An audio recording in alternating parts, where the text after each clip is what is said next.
Howdy. Welcome back to One Rental at a Time. I was watching a video that I'm really glad you did a follow-up with Rob from Robuild, Rob Obasalo, on Is One Rental at a Time Dead? And I get that people were expressing, I think Ryan, Rob, and you and us talk to different people. Correct. No And question. it was clarified in that there's entrepreneurs and you want to follow up people who are entrepreneurial. There are W-2 workers who are also investors who want time freedom. That's who you want to follow. And in that video, you dropped something just kind of casually as a sentence. And I thought that is definitely worth a conversation, because I'm actually curious if your list is anything like mine and Matt's. But you said there's nothing fun about getting wealthy. And it resonated so much. I was like, that's absolutely true. Like when we talk about it, hardly anybody goes, tell me about all the wins you had. I mean, they might ask you, what's it like now to be successful? But they always go, what's your biggest challenge? What was your biggest struggle? What was your biggest mistake or the biggest L that you took? Sometimes it wasn't about the investing. It was about the things that you had to put on hold or put up with to become wealthy. So what does your list look like, Mike? What sucked about getting wealthy? I'm so glad you picked that up, because that very few truer things have been said. There was nothing fun about the journey, right? A lot of people look at Olivia and I today, or the two of you, and go, "Wow, it's great to be there," but nobody wants the journey. I promise you, no one would want to do the sacrifices that Olivia and I did for 10 years, right? We cut our expenses to the bone, right? We got as low as 50%. We didn't upgrade anything. We drove, old cars. We never upgraded our home. We didn't go out, we didn't do anything. We were made fun of. Our family made fun of us. Our friends made fun of us. And, it was a slog. Those first 5 years suck. They just suck for everybody. You're making mistakes, and you're getting water heaters breaking and evictions. I mean, shit, you guys know my story of Norris Drive. The first one almost killed us. And, there was just nothing fun.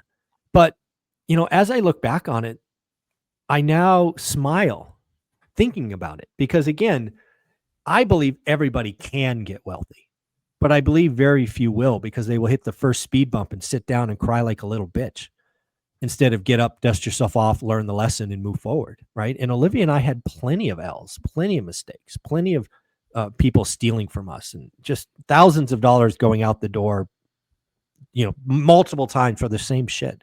Fired the first 5 property managers, fired a property manager while I was in Australia, of all places. And it wasn't fun, Dion. And, now I look back on it, and, what doesn't kill you makes you stronger. And you realize that what feels like a mountain today was just a molehill.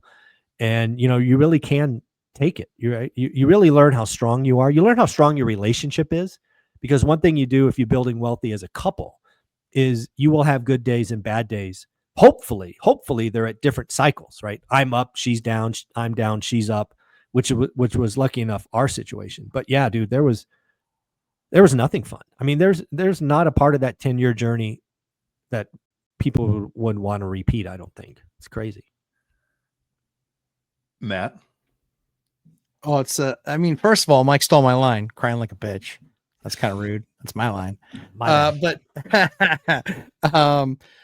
yeah, I mean, it was awful. McDonald's dollar menus.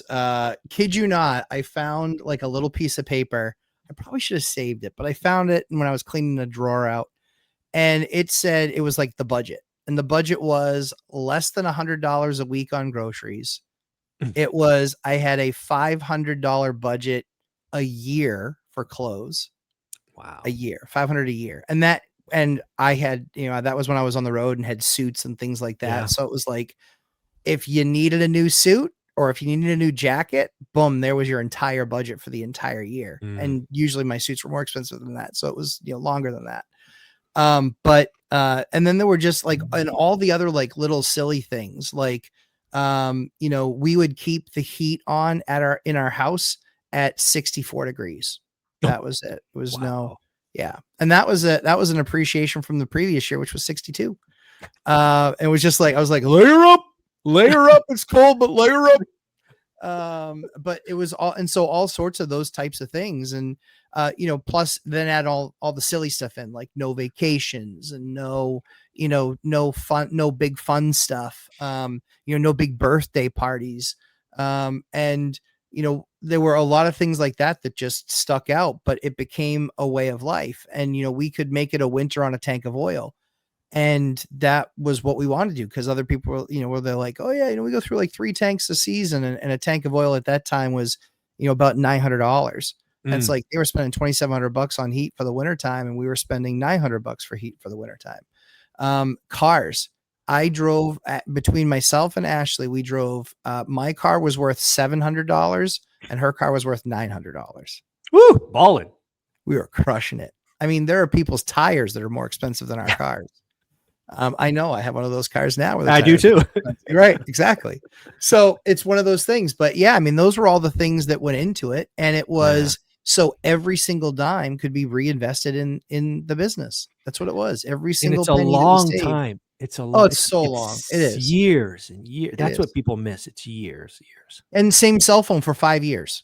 Oh, like these things were, it was like, give me, in laptops. I had a 7-year-old laptop when I finally upgraded it.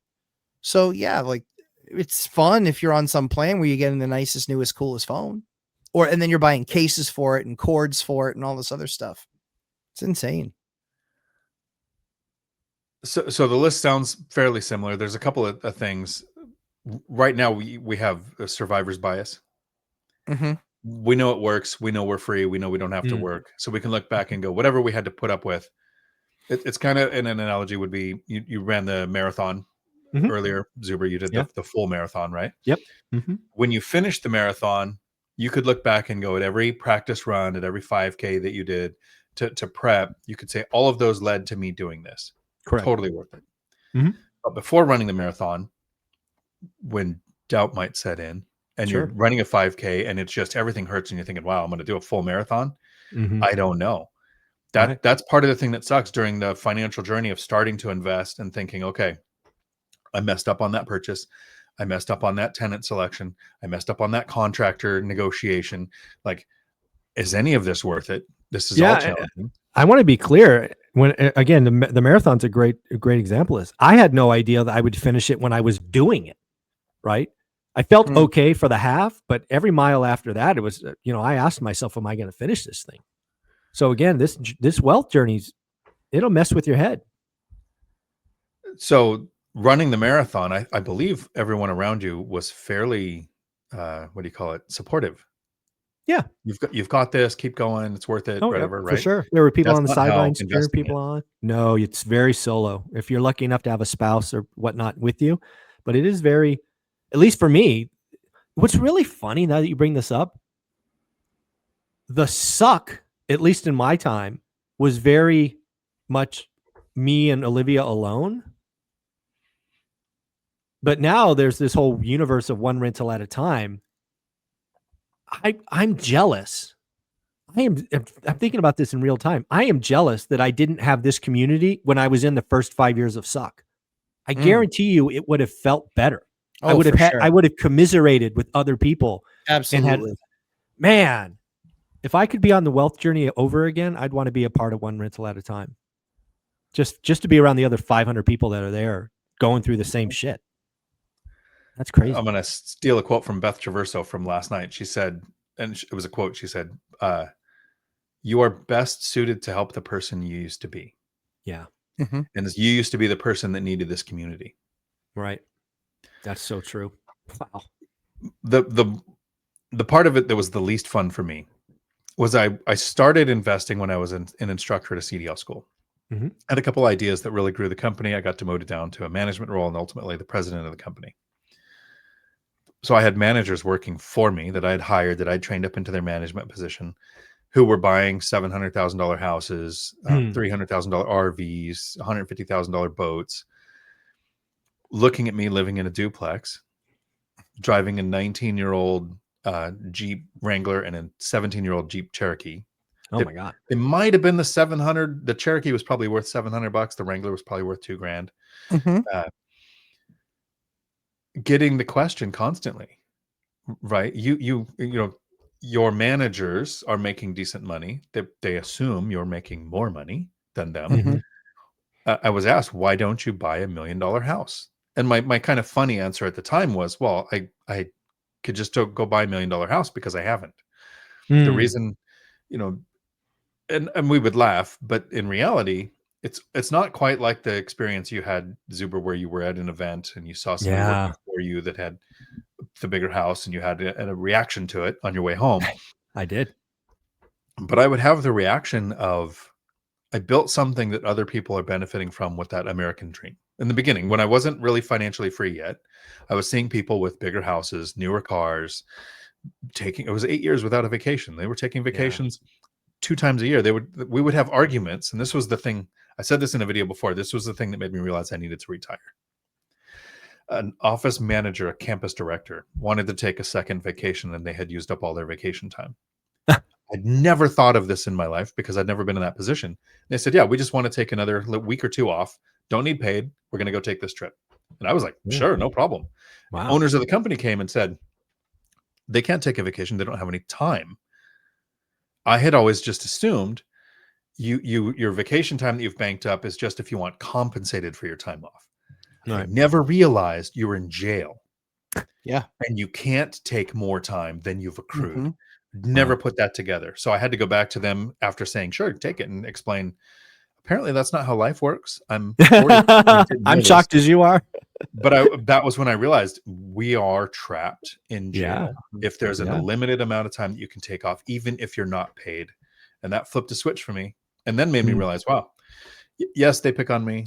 They laugh at me for the old cars, the living in a duplex, but they're going to be working for another 20 years. And every time they buy something, as a manager, I had the appropriate managerial response. You're in a lot of bad debt. You're going to need overtime. I really appreciate you buying that big ass house. Yeah, it's funny. I mean, I've told these stories before, but not in a long time. So that story that you're referencing for me, it's funny. It was at like year 8 or 9. So I'm past the first 5 years of suck. We're worth millions and millions of dollars at this point. But I go to a direct report. So he reported to me housewarming, and in the Silicon Valley, there's Mountain View and Los Altos, and Los Altos has the best schools. It's where you want to be. You know, it's like the spot. And Mountain View is like the other side of the tracks, and that's where Olivia and I are, Mountain View. But this individual moved into Los Altos, had a housewarming party, had a house. We had a condo, right? Again, we didn't upgrade anything, so we had a townhouse, I guess. You know, neighbors, walls touching, and much bought. I mean, the house was, I don't know, at the time $1.5 million. Today it's probably $4 million. And yeah, I had a powerful reaction on the way home. All right, you guys know this. I had to pull the car over because I thought I was going to crash. And I don't know how it happened. I don't know what my brain was putting me through, but it was clearly stressed out. I was clearly asking myself, are we doing the right thing? And I cried. Olivia had to get us home, right? And yeah, that was one of the worst days. That was one of the, and again, it's at year 9. It wasn't at year 3. It was at year 9. Oh, I already had momentum. We were already, getting there. And I still had this powerful reaction. And then the last thing you said, Matt knows this. I loved it when sales guys went out and bought new cars, right? New leases, right? Yep. You got to work more. You're hungry. So yeah, there's a lot of that. So yeah, crazy story. It was then $1,000 car payment was like 1 in 75 payments. Right. Now it's like 1 in 7. So it was a much different world then. But yeah, you see guys accumulating things, Stuff. not assets, stuff. Exactly. And you're just like, wow. I was one of those guys, but I did it because I was like, I'm young. I've got the money. I'm already saving all that I want to save. And I don't spend money on anything. So when I was really young, it was before I started buying houses, I bought some cars. And those cars were a lot of fun. And I really enjoyed having them. But I was very ready to get rid of them when I did as well. Yeah. Yeah. But yeah, there's back to the quote, right? There's nothing fun in getting wealthy, right? If you're going to get wealthy, it's a 10-year journey, my experience. And it's not a lot of fun. But I think, as you've seen from the three of us, worth it. Worth it. I don't Yeah, think what we was your put it in list? words. Oh, go ahead, Matt. What was your list? Well, it was the people buying bigger, nicer things, Yeah. wondering why I didn't in a management role, in their mind, making more money. Knowing investors who had reached financial freedom that told me that I was doing it wrong. Ooh. My brother bought 10 rentals using the HELOC method. So he had equity in his house. He used the HELOC to buy it, paid the HELOC off in a year or two because he was buying $30,000-$50,000 properties, Yeah. $30,000 to $50,000, and then doing a bunch of sweat equity work. And I went out and bought a duplex with a $285,000 mortgage. Mm. And he absolutely said, you can't do this with a mortgage. It'll never work. You'll be in debt. You'll work forever. Now he's financially free and retired, telling me that I'm doing it wrong. So Yeah, that'll wake you up. Yeah. I'll starting the question journey some with stuff. the successful person, because usually if somebody's what do you call it, sarcastically razzing you, it's because they've done nothing Correct. and they just don't want you to do something. But this was somebody who had done it successfully, telling me I'm doing it wrong. Me not knowing, Sure. not finding one rental at a time, not finding bigger pockets, not being around other investors, not in the community, like the school community. That self-doubt going, yeah, maybe I am doing this, a lot of debt. I mean, I'm fixing my bad debt problem from a bad marriage. Am I doing the wrong thing? Am I doing it again? And then no vacations for 8 years. And I don't know if I should say this in a video because it's too close to what I call the truth that you just don't share, because it just it irritates other people when you share certain things. There was a point in life where I think up to 40, I've always looked at myself as half a person. My other half, my spouse, my kid's mom, my wife, my whatever, I was living to make sure their life was good. So I had 40 years basically of dating to progress a relationship. And at 40, here's the sacrifice that I made, the switch in my mind that I think led to financial freedom. I decided to be single for the rest of my life. And it was because I had never found somebody I was attracted to who also thought about money. So it was my people chooser that was keeping me broke. And so saying, yep, I'm gonna be single. So now it's just me and money. I can make all the decisions. That was the one thing about being a single parent that was easier, that I don't think anybody ever talks about. I never had to consult anybody on length of hair or when they have their ears pierced or what school they're going to go to. It was, I make all the decisions. Finances were a lot easier that way too. Sure. So you are extremely blessed if you find a spouse who's going in the same direction as you financially. Amen.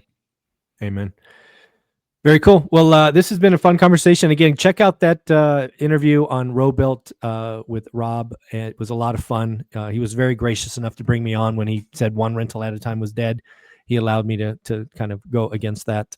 Dion, where can they find you? They can find me right here on YouTube, Dion Talk Financial Freedom, where every Tuesday at 4 p.m. Pacific, I do a live stream that lasts as long as the questions do. Very cool. And Matt? Thursdays, 9 p.m. Eastern time, same as Dion. We just go until the questions stop. And I'll answer anything almost. You guys are amazing. Take care. Thank you so much.